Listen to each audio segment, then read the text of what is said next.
What is going on, everybody? Been a diehard Pistons fan since '03 and eager to see this team getting back to playing winning basketball. The Pistons have officially wrapped up their Las Vegas Summer League after falling to the Utah Jazz last night to finish 2-3. In this video, we are going to give all of the impact players a school type grade. So kicking things off first is Bobi Klintman receiving an A+. Bobi Klintman is one of only two members for the Pistons that I will be giving an A+ rating, so stick around to see who joins Bobi Klintman in the A+ club.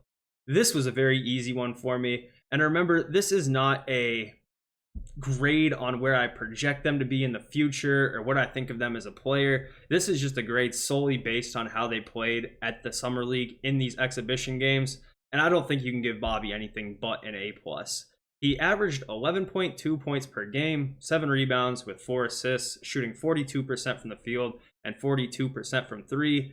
42% from 3 sounds good, but actually watching him shoot the ball, seeing how confident he was in his shot, he didn't turn down a 3 that looked bad the entire Summer League. Everything clicked as far as shooting the ball goes for Bobi. His passing, I had no idea he could pass the ball that well, whether it was just making a simple basic read or a flashy pass that you'd never expect to see out of a 6'9", 4.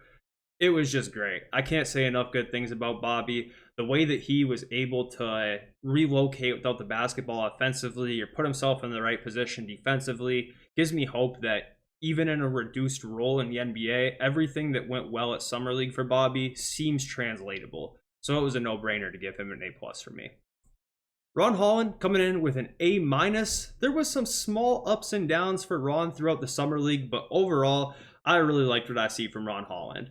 I saw a stat that said that his 18.8 points per game was the most out of any rookie at the Summer League. He shot 40% from the floor to go along with 6.5 boards, 2.5 assists, with 1.5 steals and a block per game. So he was filling up the stat sheet. The dude competes defensively. He has a knack for fighting through screens, which is great to see. He just got active on both sides of the floor. Obviously super athletic, and he uses it to his strength. The way that he's able to get downhill off his own bounce and go up off a 2, make moves with the ball in air to readjust. There was just so much to like about Ron Holland for a dude who just turned 19 years old. Of course, there's a lot to work on as he still is a bit raw.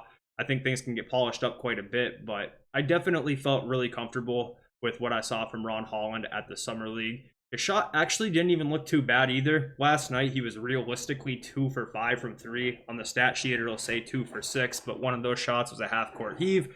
So his shot didn't look that broken. Not nearly to the degree that it could be, and I think there's something to work with there. So I think the outlook is fine for Ron Holland's shot. And the way he played overall, getting 18.8 points per game, I'm definitely cool with giving him an A- here. Moving on to Marcus Sasser, he is going to get a B rating, coming in averaging 12.2 points per game, 33% from the field to go along with 5 assists to 3.5 turnovers.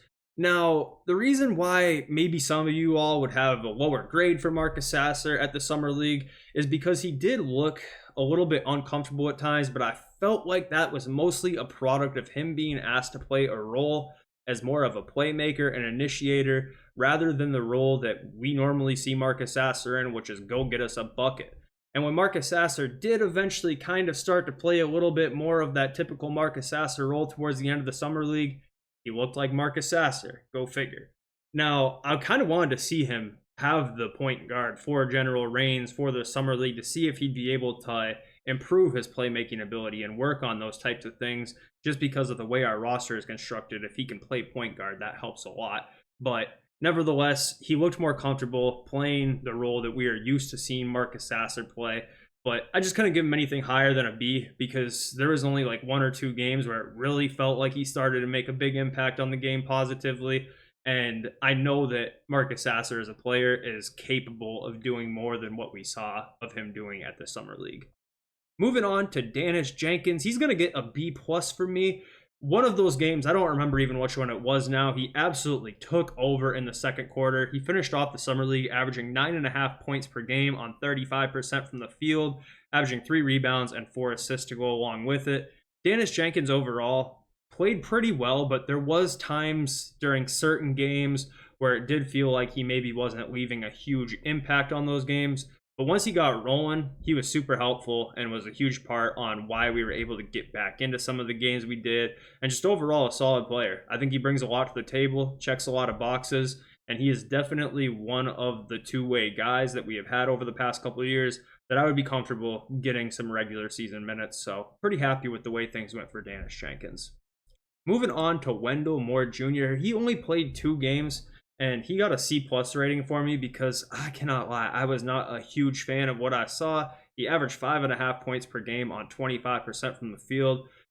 He seemed to get tunnel vision a lot. It felt like he was almost trying to prove a point that he was, I don't even know. It just felt like he didn't make a few reads that I felt like he should have made and was trying to look for his own shot a little bit too much. And I just didn't love what I saw, but I'm not writing off Wendell Moore. He is a Piston now and will be for the upcoming year. I just think that him being, a third, fourth year player, solid college player, I think that he has a lot more to show us than what he gave us in the summer league in those 2 games where he was only averaging 5 points per game.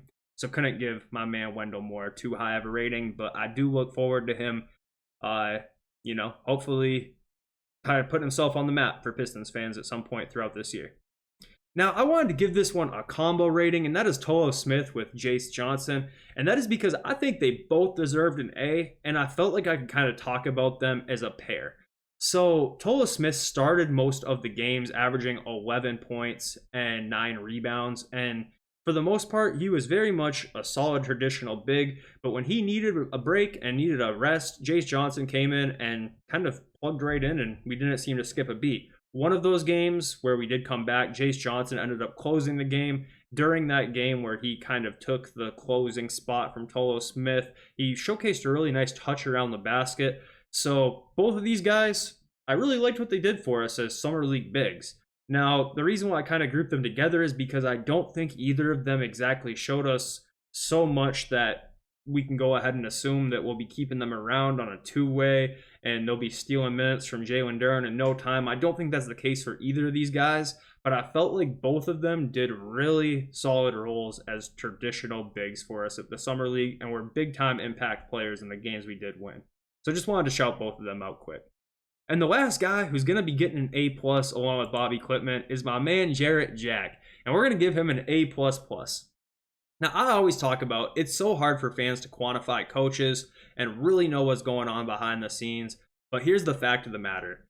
The last 4 games of the Pistons Summer League, they dug themselves big holes in the first half. And in all 4 of those games, they either came back and won or came back and made it a serious game.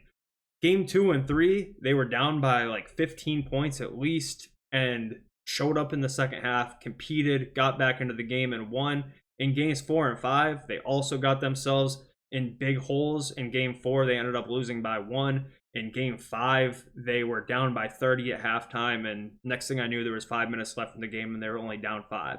So shout out to Jarrett Jack for instilling the mental fortitude in these players to not roll over in a situation like the Summer League where it's probably pretty easy to look up at the scoreboard and see you down by 20 and just start kind of mailing it in or trying to, showcase something or make a highlight. These dudes fought hard. They fought the hardest out of anybody I think I've ever seen fight at the Summer League. They just came back every single game. You would constantly be scrolling through Pistons Twitter and people saying, man, I'm going to turn this off. I can't watch this tonight. Next thing you know, 20 minutes later, they're back in the game. So shout out to Jarrett Jack, man. He did a great job with these guys at Summer League. Like I said, it's so hard to quantify how much a coach really kind of makes an impact on certain things, but I just felt like he did a really good job. And I think that it's just so easy in the Summer League when you're down by some of the deficits we were to roll over. And we didn't do it once. We fought back in all of them. So shout out to Jarrett Jack, man. Let me know what you guys think. I'd be happy to hear any alternative opinions. I'm no expert. I'm just a fan who watched all of these games and wanted to share how I felt on the performance of these players. I'd be happy to hear anybody tell me why they think otherwise, and I'm happy to respond to those comments as well and join in on the conversation. So I'll catch up with y'all soon.